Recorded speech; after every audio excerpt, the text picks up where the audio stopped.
Chers téléspectateurs de la grande émission Temple du Savoir, Mbote Mingi Paiwapi Bojwami, parce que Tozali na esengo lelo ya kokuta na lesusu na bino ndenge bomesani déjà kolanda biso à travers cette belle émission d'analyse spirituelle, sociale, politique. To privilège na biso ya mokolo lelo esengeli na biso to pesa longo nya mingi na bande konyo surtout bazali scotché simonté via leur chaîne de télévision pour la Kolanda Gabiso dans cette émission Temple du Savoir. Tuyambi Mfumudiwa, comme d'habitude, l'invité principal de l'émission Temple du Savoir, le vérité spirituelle et leurs conséquences, Yango Tokozua, tant le loto développé. Mfumudiwa, Mbote. Mbote Ndeko Gilio. Privilège au Pacifique sur le long de sur Yango. Merci. L'homme de Dieu, Tolingi Leloz à la émission La Vérité, comme d'habitude, tu me sani déjà, Nakati Anzela ya Bosembo pour être peuple africain et se réveiller sur le plan en conscience. Ba inondation de Salamaleo na Kinshasa. Après Mvula, batu bazo kufa. Na Maluku, na Kanluka, Makala n'en parlons pas, même Bumbu. Est-ce que Bakoko Basiliki ou bien ils ont un compte à rendre, il faut que nous puissions faire. Nous ba maître spirituel, nous bakoloba, bino ba mfumu bangunza bolobini. Matondo, je pense que ce qu'il faut que ça l'analyse, il y a des faits naturels ou écologiques. Il faut d'abord analyse scientifique et après tout une analyse spirituelle.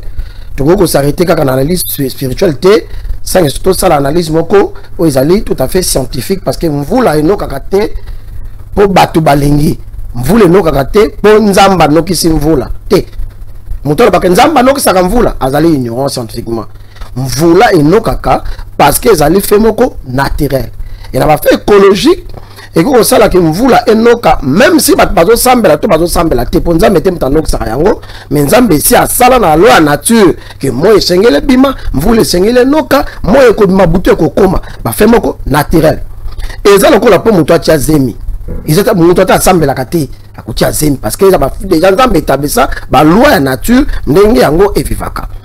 Alors, mais ce qui va créer des ordres sociaux, des ordres dans mon kililelo de Kojilio, et ça est créé même dans les individus, des ordres coaching dans les individus, que les Kanabaniama, pour la nini, batu bazo respecter la loi nature te. Mvula tango ezali konoka, mvula ezala bakana le oya wezo akapoke no kubaka mana océan to na fleuve.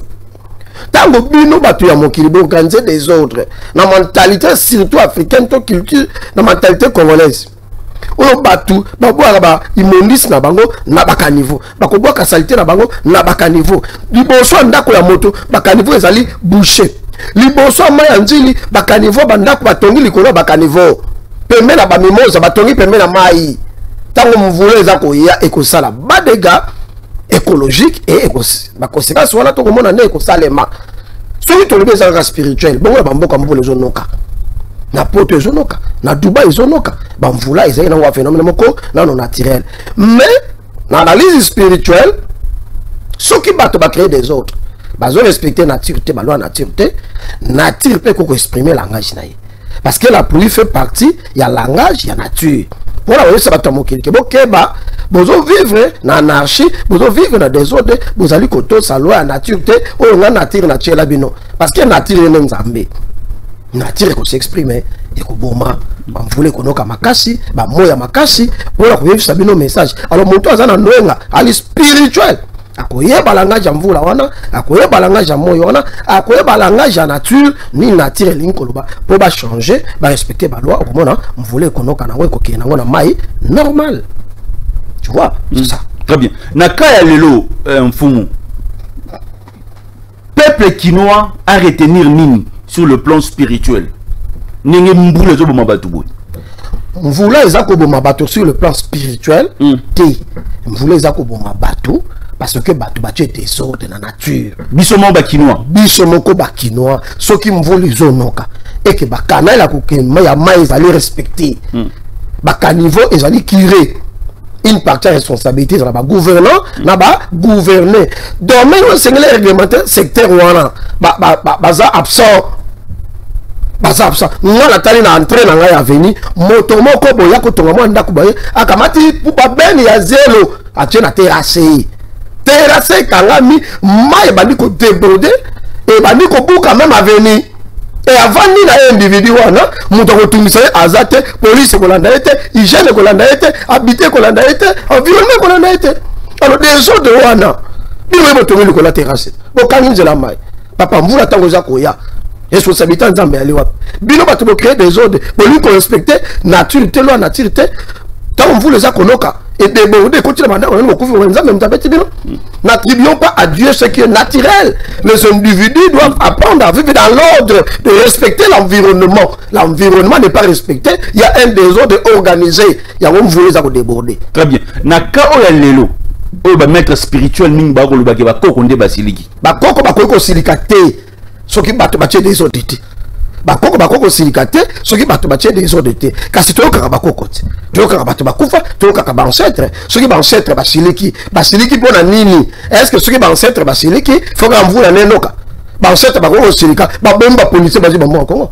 poni ba ancêtre ba do silikate ba bomba miyibi ya mo Kongo poni ba ancêtre ba zo silikate ou que baka usambisi no soneba ancêtre bakoko silikate soki bino bato botie des ordres te soki des ordres salema na kati ya mokili nature ne koloba nos ancêtres font partie des éléments de nature soki bakufi molimo bango zali wa kotambola na nature énergie na bango ya na kati ya nature bakoko loba mais zakaka te que non ba histoire aquatique ne batomboki mai et bongo ba pays mosusu kozala pe nini de esprit aquatique yango et tomokaka na Dubaï et tomokaka na Bapoto et tomokaka partout ba mvula zo komona wata na ba internet ba pays mingi baza ko sibira yango ils allaient fait moko naturel écologique mais je ne dis pas que les ancêtres ne peuvent pas se fâcher mais na kao tozali nango ils allaient ba changement climatique so bato batangi kelasi ba bouleversement climatique eza ozo ba kena mboka na biso milinge komi mingi parce que ba moto pe komi ebele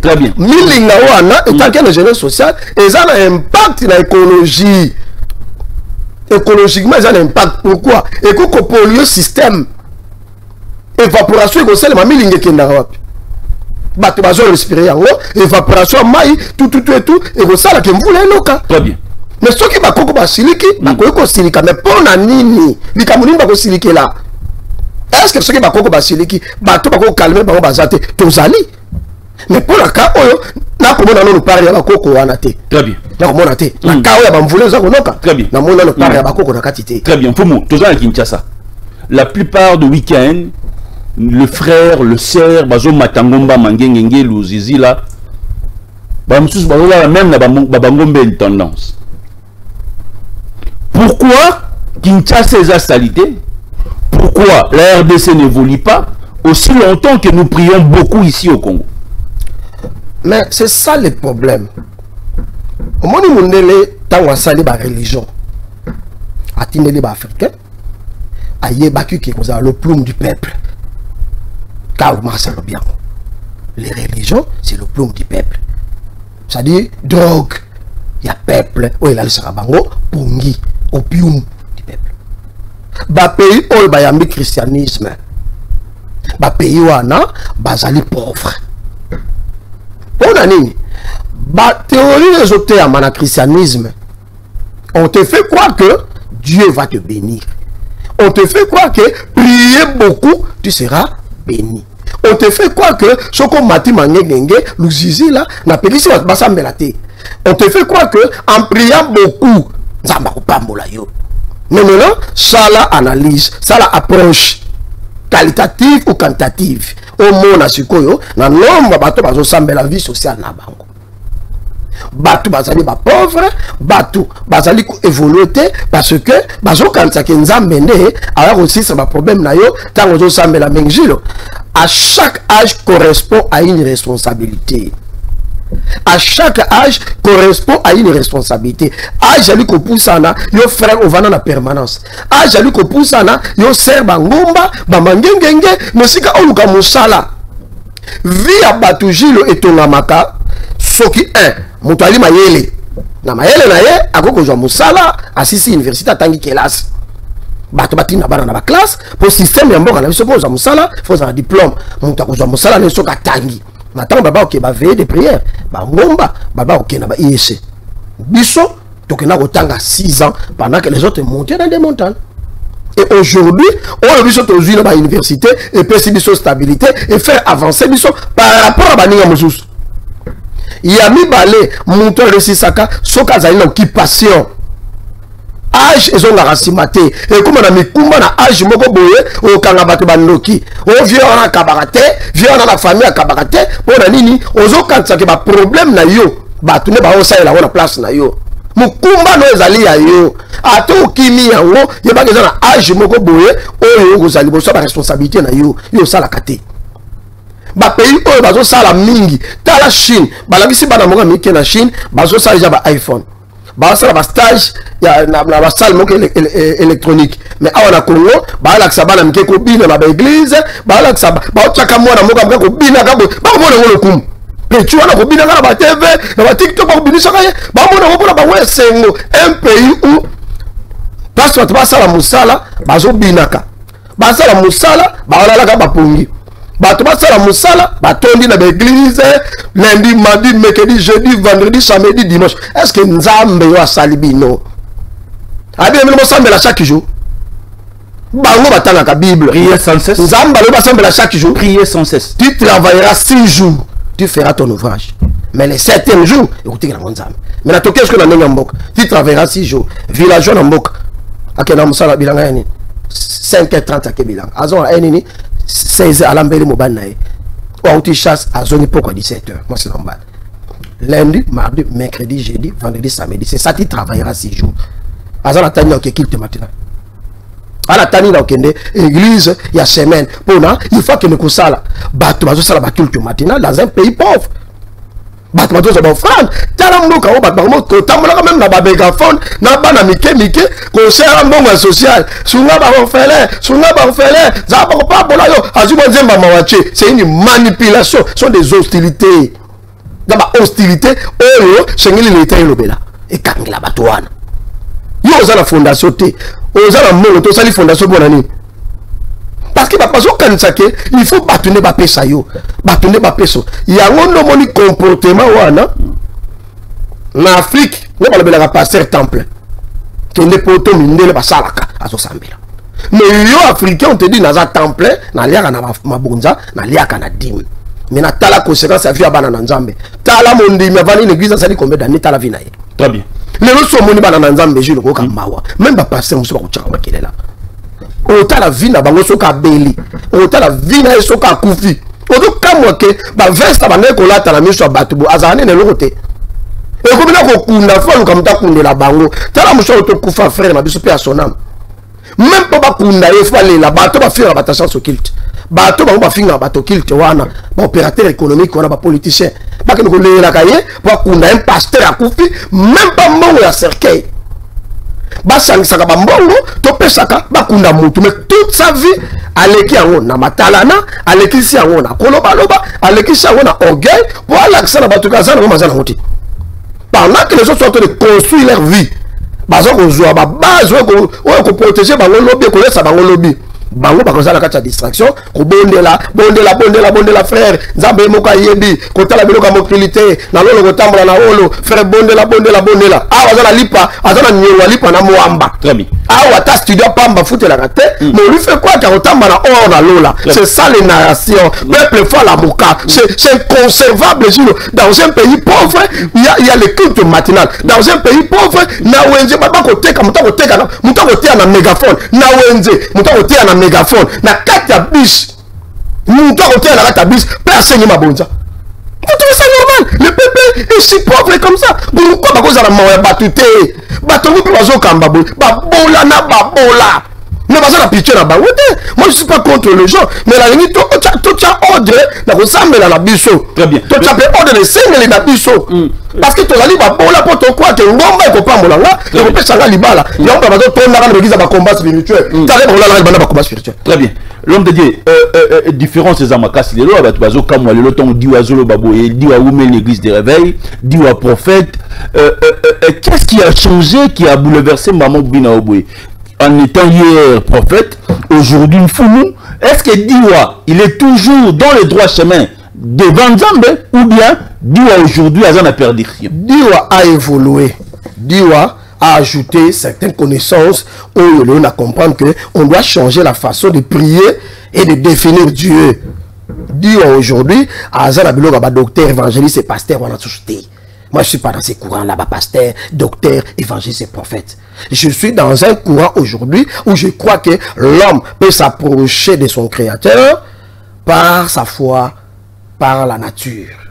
Et je suis aujourd'hui enseignant de la spiritualité parce que ce qui peut développer notre pays ou l'Afrique, c'est la spiritualité et non les religions. Moi, maintenant, j'étais prophète dans des religions. Parce que les églises sont des religions. J'étais évangéliste dans des religions. J'étais pasteur dans des religions.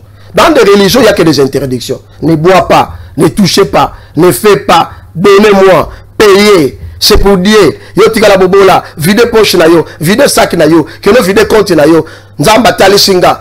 C'est ça les religions. Dans la spiritualité, on te montre comment s'approcher de la nature, de l'univers, pour trouver les questions, pour trouver les réponses à tes questions toi-même, pour trouver des réponses toi-même, pour trouver des solutions à tes problèmes toi-même, sans aller chercher un pasteur. Ni au commis que la solution n'a pas problème na yo. Même Jésus a fermé le maître. Allez, faites de toutes les nations des disciples. Allez, faites de toutes les nations des disciples. Un disciple, c'est celui qui suit un maître. Il a dit à Pierre, je te ferai pécheur d'homme. L'étape par contre à Pierre, tu es Pierre comme un pécheur d'homme, présent, futur, c'était l'étape de la formation. Il a pris à Pierre comment pécher. Il a pris à Pierre le pouvoir de l'eau. Il a pris à Pierre comment gérer. Et Pierre a commis, après un temps, Pierre a commis responsable. Dans nos églises, les enseignements qu'on nous donne, hein? Là, l'enseignement va transmettre biso, ils ont pris sa biso assurance à côté de la vie sociale de la vie sauté. Mais parce que la cabiso là, li fait l'eau, pendant que on a mon kilo, enseignement tout ça qu'on joue à l'église, et on va sa biso sauté, et puis ça assurance me va vite. Bah on dit bazon nyon comme kaka. On a même bateau à la mine à l'église. Papa, n'avez pas qui sert moko à banda ka prière na 1h du matin à koyokai. L'église, papa, la, 3 jours à jeûne, 1h à 5h du matin. Mana nyonga mapa, à Kubuka, 56 ans d'âge, à me retrouver dans l'église à combat spirituel, pour que le capé, tata, mais on n'a pas besoin de célibat, ça va dans la vie, il y a 80, babalana. Dans mona na l'église wana tata mkolo abali maman mkolo maman 70 ans abali papa 80 ans maman 80 ans abali papa 90 ans parce que bako kuta na te wa bébé si bomo inaye ba distraction o ba bébé si bomo inaye ba ko nga nzambe ale to ba sa bango zoba na zoba ba ko sala buzo ba bango na walibala e mabala bongo maman sa kota ménopause papa prostate c'est ya nyonso ba vali batana kaka ba zela liwana bango ozo mona batu bazali pauvre lelo parce que bazo kabisote ya moni ngai on a changé façon à côté à Batou. Très bien. Culte pendant les accords dimanche maintenant. Seulement les dimanches. Très bien. Toute la semaine c'est pour la formation. J'envoie les gens à la formation. Ils ont la bateau, ils ont à l'université pour la fondation d'Iwa. Très bien. Ils ont la bateau, ils ont la moussala pour la fondation d'Iwa. Ils ont la bateau, ils ont chauffeur pour la fondation d'Iwa. Ils ont la bateau, côté police pour la fondation d'Iwa. Ils ont la bateau, caméraman pour la fondation d'Iwa. C'est-à-dire, toute la structure pour former bateau la semaine. Dimanche, bah école. Toujours transmettre enseignement spirituel. Mais nous avons pour se protéger. Mais nous avons la moua pour pas moi. Mais nous avons les cassables dans la nature pour faire la yo. Bah ça me la gagne. Tu comprends? C'est ce sens-là qu'il a évolué dans l'eau. Oh, on a bini le bois par religion, on a la kenda bakamana sauté. Donc on crée courant moussous. Na créé à l'autre mais la zone la cosmogonie. La cosmogonie, c'est la manière dont nos ancêtres priaient, faisaient les choses avant la rationalité. Donc, avant Maïléa, la classe, la cour, on a une fumboite. Très bien. Bah, une chakamadesh. Bah, qu'on fout manioko, les commis poussés, tu es la moto, pour la mango. Parce que nous avons la kisaba. Nous avons la kisaba. Mais la Maïléa, bango, bah, yébaki yango. Nous avons la zota de sabatoke, bah, qu'on a biso, tous alliés na bango anthropologiquement, tous alliés na bango socialement, tous alliés na bango traditionnellement, tous alliés na bango sociologiquement. Et un peuple ne peut pas se développer si il ne met pas ces théories en place. Ces théories. Un peuple ne peut pas se développer s'il ne sait pas étudier ses cultures. Un peuple ne peut pas se développer s'il ne sait pas mettre en place ses idéologies. Un peuple ne peut pas se développer s'il ne sait pas mettre en place ses paradigmes. Chaque peuple doit avoir ses paradigmes. Un peuple ne peut pas se développer s'il n'a pas de concepts. Les intellectuels doivent créer des concepts pour développer un pays. Très bien. Un peuple ne peut pas se développer s'il ne connaît pas son histoire. Il ne sait pas lire son histoire. Il ne sait pas installer son histoire na yo. Et dans ça là, ça fait partie à mon salam on est dans développement.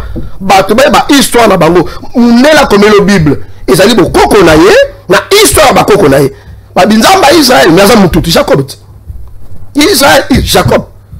Tata moko boye, Jacob a créé Bible, a créé histoire, a comme nzamba comme ya famille na ye. Mais pourquoi vous ignorez vos ancêtres? Ni Moïse na Élie. Baza ko s'entretenir na bango. Yesu azaki la génération nini, Élie génération nini, Moïse génération nini. Mais il s'entretenait avec eux. Et ce n'est pas Jésus qui a dit que Pierre, talanga il a soina bakoko. Pierre n'est na maele na ye. Ndamoni il soina batwa kufa. Koko na Élie, koko na Moïse, les deux ancêtres les plus respectés en Israël. Très bien. Mais ce qui est là, ba moni mfumudiwa, a soina bakoko na ye. Toi que cimetière, a be la koko na ye. Bat ba kolobani. Mais il soit là qui bango na cimetière. Ba cimetière c'est na bangomba ba juif. Na cimetière. Babimi a Pierre à Moni. Et quand on va faire l'enquête, c'était un secret. Parce qu'il soit très même disciple de Moussika. Très bien. Aponika Moukié, mais Pierre a Moni. Mais pourquoi nous on doit ignorer notre histoire? Anthropologiquement, on a bakoko qu'on a biso. Ensemble, on a biso, on a biso, la culture, on a biso, la valeur, on a biso. Très bien. Donc, ça m'a bêté au na cimetière ou le belako qu'on a. Ça fait partie de nos valeurs ancestrales. Parce que, bah, cimetière, il y a des demeures, il y a ancêtres. Tant que Bakoufi, nous courons à la bombe Makawana. Les cimetières, c'est là où on regarde les os de nos ancêtres. Israël, pas de l'Égypte, bah, on a un Timo, la Mikou et Joseph. Bah, Meni, a la terre promise. Oui, bien, voté. Mikou et Joseph, bah, Timo, là, y Meni a un Nkutu qui est là. Parce qu'il connaissait la valeur à Mikoua. Moïse a son koufa. Bah, oui, la Mikoua, na it. Bah, on t'a dit, bah, le barote. Pour nous. Maintenant, c'est dans le même cimetière qu'on garde les os de nos ancêtres. Élisée a Koufi, papa. Élisée a Koufi. Élisée a Koufi. Très bien. La boîte qui moutou a Koufa dans le Koumbe Élisée, c'est à Koufa, Mikou étical.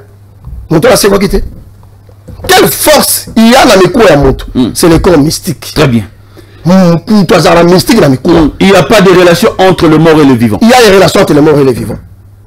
Il y a une relation entre les morts et les vivants. J'ai une émission, ça bien. Tu as le cette émission parce que. Cette émission, l'émission, ça bien. Très bien. Tu as le tout le monde là, au cette émission. La émission vérité. Là, tu as ma question, monsieur. Il y a ma question que je vais passer là. Mais on va continuer là. Tu as le cette émission. Là, j'ai ma question là-bas. Il n'y a pas de relation entre le mort et le vivant. D'accord. Luc chapitre 20, verset 38. Luc chapitre 20, verset 38. Ok. Or, Dieu n'est pas le Dieu des morts, mais des vivants. Virgule. Car pour lui, tous sont vivants. Là, licencié en théologie. Ça, il a la exégèse, il y a test. Dieu n'est pas le Dieu des morts. Virgule. Virgule, il a ça. L'idée continue. Mais de vivants. Virgule. Car pour Dieu, car pour lui, tous sont vivants. Ngaïté. Ngaïté. Yangoana. Ngaïté. Et par exemple, là-bas, mort, là-bas, vivants, tous sont vivants.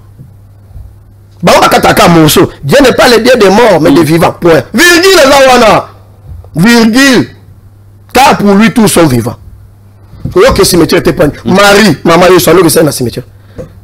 Pas que tu as mal à la suite. Quand tu as dans le cimetière, il s'allie traditionnellement, mystiquement, énergie naïe, et ça les colons naïo, et ça les consomme là. Très bien. C'est ça prier. Prier n'est pas la commission. Et ça l'expression. Il y a plusieurs éléments. Et ça concept à ma bête, ceux qui m'ont couffé dans la famille, beaucoup ça allait directement. Beaucoup tout le monde a été. Beaucoup, ça allait ça passe tout ma bête.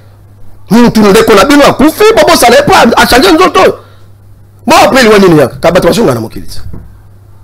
Après la mort selon vous c'est la fin du monde. Mais on dit quoi la vie éternelle? La vie éternelle veut dire quoi? Au coup fait, mais on continue à vivre. Babi on va yamber sur bonzani. On va yamber bon ya sekot. C'est que bon va yamber sur té bon ya seko. Ba o bazala pe ma nzambe. Il y a bazala bon ya seko. Il y a deux êtres qui sont éternels dans le monde. Un, le serpent. Deux, c'est l'homme. Parce que l'homme en fait aussi c'est un serpent. Il a la forme d'un serpent. L'itaka n'est pas la micro. L'itaka est la kandengoa. Et il y a un moment où on a éternel, nous n'avons pas éternel. Nous avons alors on a sonaye, azongi asika. Très bien. Akufa kate. So moni nous avons kufse que babomier. Très bien. Nous avons bela kate. Nous avons pas administration na mabele té. Très bien. Nous avons kasoka boti mo na mwana babadi ko se prendre en charge. Nous nyoka abotaka amelisa mwana mabele te nyoka akufaka te tabela kapete hôpital ba nyoka ala kate mutu pe azali éternel ndiye deska changer poso le mutu mabonzo nzoto koyaka molimo elati nzoto mosusu otami. Très bien, merci papa. Voilà. Plus 243 90 14 63 575. Kende gotala koko na yo ndeko na kufa na cimetière. Eza mabete sur le plan spirituel. Fou monde à l'hôpital. Loba pe maloba na cimetière. Loba pe maloba. Boaka nsamba. Chaba frère Kombola. Famille Lumumba kenda gotala ko. Voilà. Famille Mouzé Laurent Désiré Kabila kenda le jour ya kufara na tombe na ekuna kenda ba makam. Donc conception ma belle balati sa longolang. Longolang. Les liens spirituels sont-ils une réalité ou une superstition, papa? Les liens spirituels n'existent pas. Liens traditionnels des alliés. Il y a une différence. Les liens spirituels, hein, ils sont à les liens spirituels. Papa il a lien famille na bino. Non, non, non. Anthropologiquement, il y a des choses qu'on peut hériter de nos ancêtres. Parce que nous sommes une partie de nos pères. Très bien. Toi, alors, na badem na biso na makila na biso, ils ont un comportement hérité héréditairement. Ba sophrologue ba lobi yango. Les sophrologues, les gens qui font l'étude de comportement et de mentalité. Il y a certains comportements qu'on peut hériter, où on dit que c'est génétique. Très bien. C'est génétique. Par exemple, quand je vois Bassi, nous ça linga Bassi trop, et cause à la génétique. Nous ça mais la kama sangaming, et cause à la génétique. Nous ça kanaming, et cause à la génétique. Nous ça yibagaming, et cause à la génétique. Tu vois? Nous ça lobakate, kanda, et cause à la génétique. Nous ça likukuma, et cause à la génétique. Maladie mususu pe zali génétique. Très bien.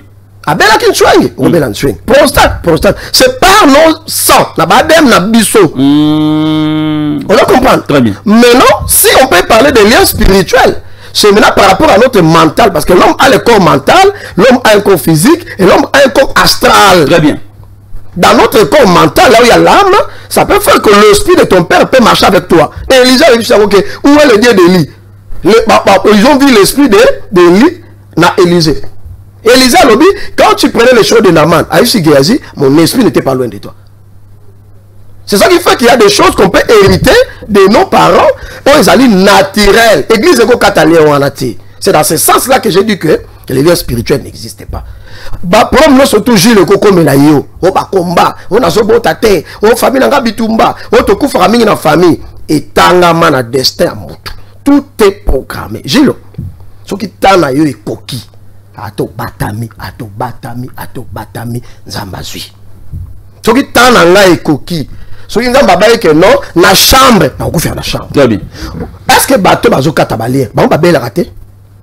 Bango bazo katabalier, bango bakufa rater? Bango bazo kataka bato balier, ba famille on va pauvre bazate.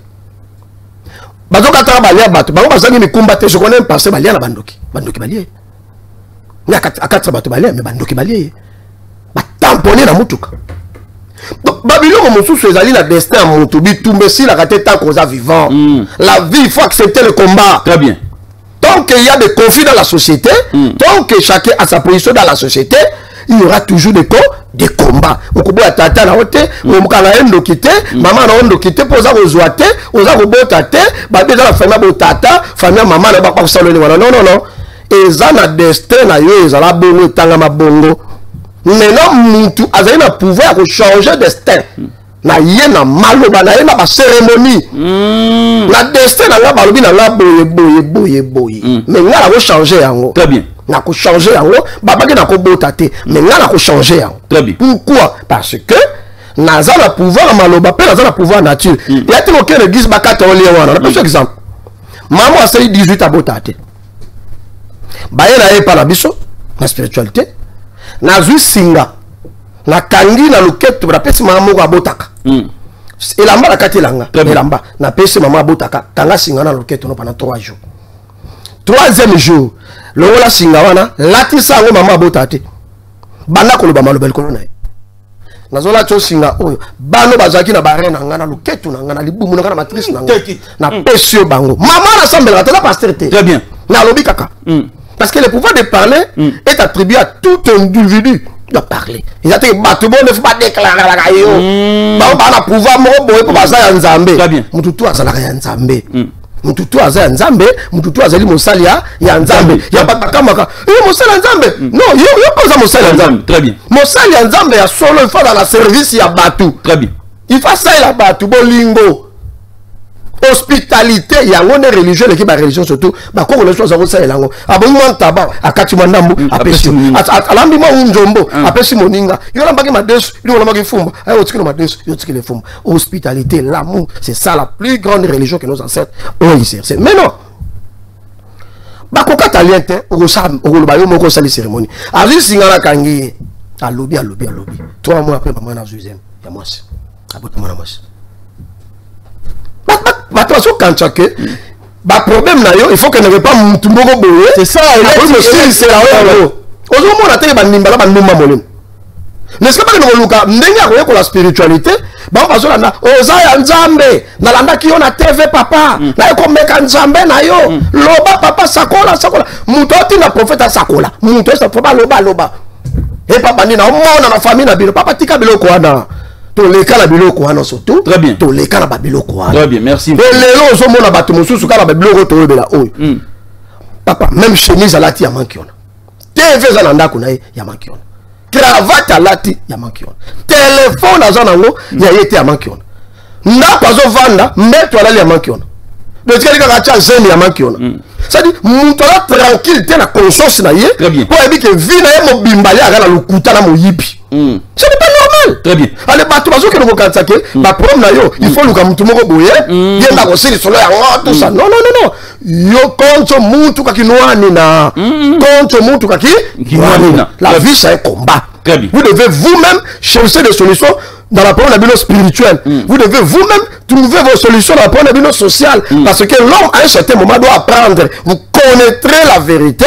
Et la vérité vous affranchira. Il y a ce qu'on appelle la connaissance, tu vois. Il y a ce qu'on appelle le savoir. Très bien. Un homme intelligent doit combiner la connaissance et le savoir. La connaissance, c'est ce que je donne. Mais c'est la spiritualité, ça n'est pas bon. On fait maman, on soit là, ancêtre là, l'énergie qui te le fait maman. Maintenant, le savoir, quand je te montre, dans Mayala, ça les savoir. À check caméra, à régler aussi baba machine, c'est le savoir. Très bien. Et on peut se lire pas.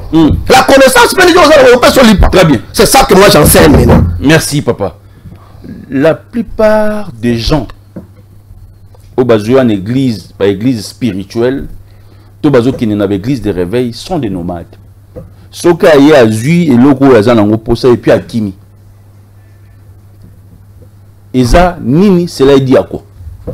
C'est on est pas papa na biso molimo ba te biso mabe comme mingi ba mbaki mingi nkité là mais scientifiquement ba ko interpréter Bible bien te yango moni nos pères spirituels là ba se constituer qui d'une part comme ba donner des solutions net ba ça ba hôpital net ba ça ba docteur yo zo na mutu ba ça les examens na miom azo signer makila docteur a estimé que va opérer. Mais le pasteur te dit que non, bah soit opéré kokufa. Et mieux moana et panzana et boma maman na maman kufa. Nous avons la prostate. Docteur estimé que bah ça l'opération prostate. Vous dites à cette personne là que non, bah soit opéré kokufa. Vous êtes traumatisé mentalement. Papa qui bah ça l'opération prostate, 2 semaines après on a reçu makila. Ko banga wana traumatisme wana et mimi na loi. C'est parce que l'endémie vont chercher la solution. Na ba pasteur pour dire que non azalo la quado au show mona quado chauffeur pina na to bokité a télé ma passe quado aza et préparateur ya TV na montre ba ba ko le montre no baby TV no baby na radio no baby au show mona moto quado c'est le ko pina lopi asikoyo le mo linda la place quado mais pina no to bokité télé mais c'est là il est où pourquoi linda là show mona mutaluka kwa leta wazala bezo abambele pine ndio moni système ezala ba église mondima ko luka nzambe te baba kizengi oko laksa ye sanza ya kotala musapi très bien kizengi o laksa sanza ona na musapi no pona nini baba okina ba église n'est-ce pas laksa bango koma ko jasoso la pona bango ba définir nzamba za nani ba so la solution ndenge na ba problème ba la ndaka ba individu ta wala ndi x Donc, bien, Y. Parce qu'il y a de ces gens qui viennent à la radio, à la télé pour dire que il y a une solution. Au lieu de l'eau, il y a la tic-tac. Il y a la solution. Mais il y a un problème. Autant que il y a même pas 10 000 $. On a même 20 000 $ la quantité. Mais il y a un tic-tac. Il y a un peu on a un client. Ça, on appelle ça en français du populisme pour s'attirer d'une certaine clientèle. Du populisme pour s'attirer des clientèles. Il faut qu'il y ait un discours pour Jean-Louis Pawana. Très bien. Vous comprenez? Et c'est ça qui fait que Bato Bazali est instable, à Kouta, à Kofanda. Dans la cour, on n'est pas dans la catholique à changer. Avant de la catholique. Dans la Bakimbangis, depuis Bakimbangis, au moins a changé. Parce que comprenant qu'il faut vendre. Bah on a Nzambe, non bah on a solution pour na bango. Très bien. Il y a un monde qui a l'église solution pour na. Ah ça. Il y a une raison papa on a bana to bota mazaka en église catholique. Parce qu'il y a quelque solution té. Très bien. Avec ça l'approche na Nzambe. Pour le autre pasteur, vous avez un miracle té. Ah azana onction té. Papa biso azana onction té. Il y a une solution et pas prophète. Très bien. Pour la kala ba lobi nga faux prophète ndako si ça. Il y a monde aussi ça.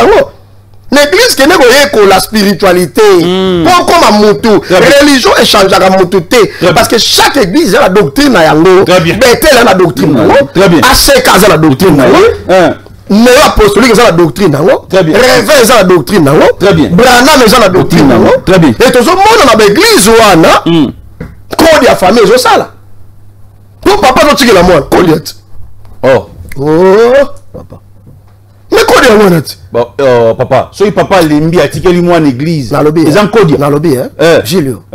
Tu obéis ces missions pardon. Ah, ma bene o yango. Na tu poses la question. Na lobby na yo. Na ben yango succession. Linga ka ko sala tête nga mo yebi yango te. Yebi yango ke ba tata ba tikeli ba les encodie. Succession. Les encodia. Codia. Père a salé l'église na ye, a ça l'encodia, a tikeli moi. Moi na paix, a tikeli ndeko na ye. Ba tu jamais père moi église na famille on a te. Moi est-ce que makamuna so na tuni question bina ke non, na obéi ces missions. Na lobby. Oza débat muso ngo fo. Ka ko succession zani. Na lobby Succession zani. Beaucoup de zani. Non, tu n'as pas question de me na lobby ouais. Et ça succession codia. Église nyoso mwana tikela tata tikela mwana. Et ça codia na bango. Et simbi foule, et simbi pouvoir, et c'est l'autre famille. Très bien. Ce qui n'est pas koufi. Bako tchaka ka mtu ya famille, j'aime bako tchaka frère Benjamin, remplacer papa Simon Kamba. J'aime bako tchaka frère Benjamin, remplacer la Branham. Kaka mwana nda kobima, kodia. Et boki tali papa za na seka tikeli mwana. Mwana pas tikela. Bon on est sur les amis kodette. Fula mpunguti. Ba fula bana. Et tala bana wole londe baza ba OK. Bana. On a compté bangote biso appel ba ba soda batikala biso kama ele mais il a pas ma bête aussi moi na zo mérité très bien azwa succession papa mais ali nkodia bon code za ba forme ebele code ya pouvoir ezali code ya église ezali église wana ko kaukate très bien bato bako silate très bien bato ala bako sangate très bien pe muta ko succéder kaka mwana ozo mate musu soit déjà bako préparer moi na limité moi bako interpréter déjà avant de préparer moi na. C'est la monarchie. Très bien. Est-ce que même pas si vous semblez là? Moi, dans il y a moi. Dieu, c'est le Dieu de mon père. Mon père. Quand ça suit déjà connaître. Et aux hommes, on a bien le qu'on a l'église. Il y a ce que frère Antoine. On a ça l'église. Pour lui, on joue le côté. Quand on a Branham, Bakabonine. Oh non, moi j'ai fait longtemps avec lui. Alors maintenant, c'est le fils qui a pris. Et moi, j'ai fait aussi les miens. Et la coupe. Kodia. Mon tamoni qui se retrouvé dans Kodia te. Ils ont la famille. Donc succession et pas dit aux Kodia. Et pas dit ou te pas moutonio so ils ont Kodia. Très bien. Nani to tika débat pour créer la polémique. Yo ndo zo mobile ces missions. Ngate. Ça yo. Donc alors c'est l'habitude de Yacine mais non c'est dans la directive tout ça n'a pas question belé. Na de fakata 5 minutes. Ozong c'est on no bokata on émission koya. Une femme, une deuxième femme.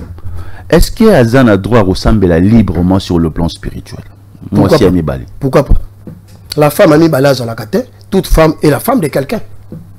Deuxième femme Azalakate. Deuxième femme Azalakate. Azali moi aussi à mon tout son pakala. Mon tout n'a mis défini ça kanga première, il est deuxième pour être monsieur de bapécha qui m'a sang avant. Les hommes, les individus Amibali au bazar mayele, au bazar responsable, bazar la polygame. Pour moi si nous avons lemba. À cause de maladie, à cause d'un problème.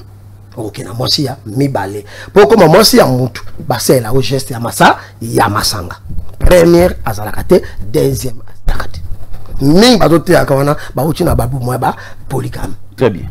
Moi si ami bala ko sambela nzambe na ye sans problème parce que nature epekisi nango précozola basi mi balemi sa tuté mais bala bango po bazala ba makango na yo te kene na famille pe cela e masanga atkelika ka mwasi na yo mungu sa kobima na ye abimi na mwasi na yo azala yo ba benga liboso mi balemi sa azaka mwasi na yo ya pas question ba religion nozo pekisa biloko wana parce que monteli bango bible mo ka bala raté na lo be mambali bala pourquoi on dit Martin Luther a quitté la catholique. Pourquoi a quitté la catholique? Martin Luther. Il a quitté pourquoi? Parce qu'il a estimé que lui, il devait changer certaines choses au la catholique. Et il est abotaki dans ma soeur. Il était un pape. Aboti dans ma soeur, Sango, aboti dans ma soeur, Bengani dans l'église catholique, et maintenant il a créé une loi contre l'église catholique. L'église catholique est comme orthodoxe dans Rome. Parce que comment l'église romaine d'Occident, l'église romaine d'Orient. Très bien. Allez, Martin Luther a créé un courant protestant. Protestant pas créé un courant, on va vivre un protestant, parce que ça la personne qui est adventiste, tout, on va botter un branamiste, un branamiste va botter un catholique, un renouveau charismatique, renouveau charismatique est botter réveil. C'est eux qui ont mis des narrations. Il y a Bato Babala, après ça Bato Balesok Bala, mais Balakate. Très bien. Et monsieur comme Nasuka, mariage et salami to pesi dot ndambu. Mais moi ça est quotidien ndako libala. Na pesi dot ndambu, mbongo ndambu tikali, mais moi ça y est déjà ndako to vandi. Et ça va conséquence. Moi d'ailleurs tant on a balaka na bala masi na pesa prédote. Famille va pêcher naïe. On a une piaka. Évidemment, on n'est plus ensemble avec cette femme, mais on a pêché ça près d'autres. Tant on a un cause mongo, on a foutu d'autres. Par exemple, moi, on va la botami. Ce qui famille va yébi, va autoriser yo, parce que Gilo, surtout l'année peut bien, pas sur un mokili, bazo bakuba la nini. Bakubenga na batu na l'église parce que mba tu bakuba la comment, ozana posa obala. Le obala nini, mongo, ezate, d'autres comme cher. Bato bala pour ça ko bala mbongo ko bala ezate basi pa bazo tula la banda so frère avait la permanence pour ça ko bala mbongo bala ezate amona ka soeur à un certain âge va désirer ko ya o lingo lingate ya mo ta frère la permanence so la monsieur 5 le bongo na ta pantalon poani c'est une sensation naturelle so amona ka soeur mais mbongo bala ezate après ni ko ya lobby et kobo ya mona l'église et kobo ko sila ka jamais tant que bakiti ba maté à te pour la ko bala. Donc, bah d'autres et mati, bah matcha on a bandimi, on va qu'il y église, bah para bandimi. Assemble la d'autres, d'autres $5,000. Frère, on a bête à clavier. Réalisateur à la gatouana. Journaliste, on a la cop, monsieur la balle, on va la ramboni. Et après, donc bah tout le monde va t'attendre Mikolo, il y a un mouton, ça se bat à 40 ans, à bas à 70 ans, à bas à 60 ans. Mais nos parents se marient à 20 ans. 20 ans, j'ai déjà mon salaire. Alors il faut pas comprendre. Ma coquille zate à Sengibino, mon PC moi si, à Soumban Samba, moi sanga pesi, bondi ma moi na kende, basala libota, nyonga libale si la raté. Sinon, bat bako bala raté, bah j'aime que kaka prématurément, et moque que zakala bat basentaka. Pour libale les cher.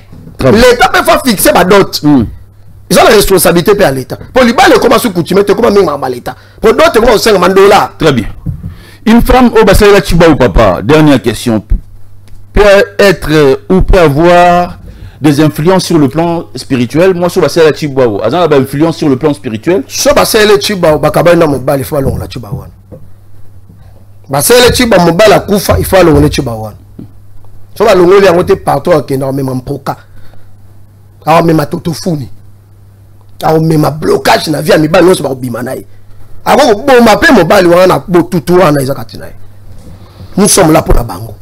Ngai na pesa bato ba solution te mais na la saka bato pour ma solution ba problème na bango ya mona na TV na tchaka témoignage te très bien na église te très bien na kané ko enseigner bato ba ya na école chaque dimanche école bani na 8h très bien ba komi na nzela Selembao ba l'équipe mo bonza ba mbole na petit pont très bien ba zo sala nzela na ko zo na moto Mola, aux hommes attendus qui n'a plus en macal. Pourquoi on a petit ponté? Pourquoi on a présenté? Sur les gars, Bambolé, au Mathieu, Mati, on a mosquée, à venir la Nicotana, à venir Bungoudi. Chaque dimanche, 8h, 14h, école. On vous montre, n'est-ce que toi, tu as la cérémonie ensemble. Pour tout le monde ensemble, pour belle la bakoko. Belle milinga. Et ils ont fait la bateau. C'est ça qui accompagne le travail de quelqu'un. Rosano, Namaye, le Rosano, politicien, Rosano, ministre, Rosano, réalisateur. Mais ceux qui tout l'aiment, Rosate, Orukwaya. Okendete. Très bien. Dimanche, Ngana Oza. Voilà. Dimanche, Yopezala, Tolanda, enseignement à 4 écoles. Nzamba bakoko apambola yo. Apambola bandonos balandi biso apambola honorable Nchingi Pololo. Pe batos to ba pesa biso confiance to zana to na arme mususuté kakoloba. Très bien. Ba pasteur batika kofinga yaka koloba. To sala débat ya bato mayele. Ngala soki pasteur mususu. Ofinga mukusa la sarani. Ngala mukuse mena mulai na mutu. Amen. Yo za mulemo za mukuse na mutu. Ngana leki. Très bien. Na pesi mbote mingi na honorable Nchingi Pololo. Na pesi mbote na Paul Toussoua Omega na pesi mbote place aux Ali bandeko toi Congo central au bozo koma na Roya so mfumu dio alobito ya na Roya na pesi mbote na bandeko baza na Luanda doma la zalaki na réalisation jida réal azo kota déjà émission lelo nzamba bakoko apambola RDC kimia na mabota na biso tia ingeta